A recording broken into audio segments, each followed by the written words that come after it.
Your conscious reflection serves as a boundary. It is a curated version of the self, scaled up and reinforced, to keep a fragile biological structure from immediately becoming everything else. Maintaining that structure requires overcoming a mechanical deficit. Biological wiring is slow. Reality happens faster than the meat can process it. If you waited for light to hit your retina, travel down your spine, and trigger your muscles, you would be a casualty. You would already be blisters before your brain registered the first step. To bypass this lag, the brain builds a ghost map. This predictive engine projects a guess onto the immediate future, allowing the body to move through a world that hasn't technically been processed yet. The present moment is a synchronized hallucination. It is a fabricated projection forced onto the world to keep the hardware moving safely. This ghost map relies on banked memory. The brain hallucinates the architecture of a room a fraction of a second before the body touches it, memorizing the exact height and depth of every physical boundary. We see this routine in the thoughtless rhythm of a morning commute. This image of a hand tapping an oyster card represents a complex physical calculation that occurs entirely independent of conscious thought. Your eyes perform lazy spot checks. They let in tiny flashes, just to confirm the hallucination still matches the environment. Physical navigation happens without your permission. The meat is driving the machine, and consciousness is merely watching it happen.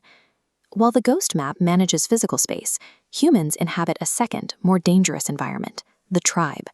This social world operates under a different survival logic.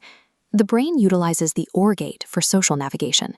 This threat detection threshold scans for a single signal of exclusion, disgust, or outrage.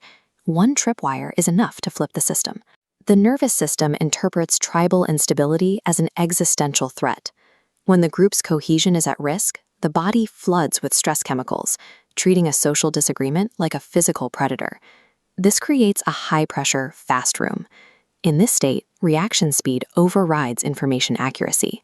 You land on a position early because staying open has become too biologically expensive. Modern moral panics follow this ancient architecture. We are managing abstract social loads using a furnace designed for survival. A biological system cannot survive if it constantly floods itself with heat. It requires a manager to prevent the hardware from tearing itself apart during a panic. This split brain illustration identifies the interpreter module, your internal PR manager. It observes massive biological spikes and invents a story to justify the adrenaline.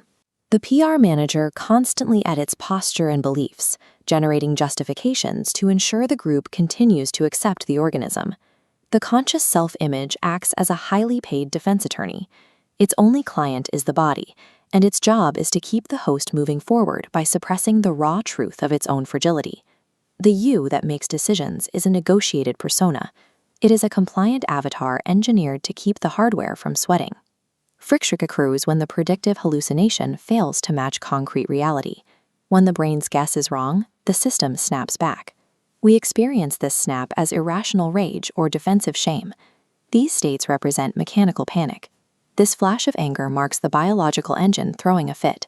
The prediction model failed, and being wrong in the wild usually meant being eaten. Emotional crises are often software glitches. They are the furnace redlining to force your attention onto an immediate threat. This architecture suggests a different relationship with agency. You are not a rational agent making deliberate choices.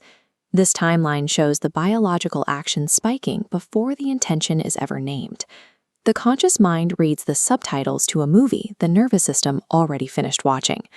The narrator takes scattered pieces of physical tension and arranges them into a clean story. It creates a narrative where actions belong to a self that chose them. We treat this conscious identity as an objective guide. We buy the story the attorney spins, and we step onto the train. The irony remains. You have spent your life taking advice from a hallucination designed simply to keep you out of trouble.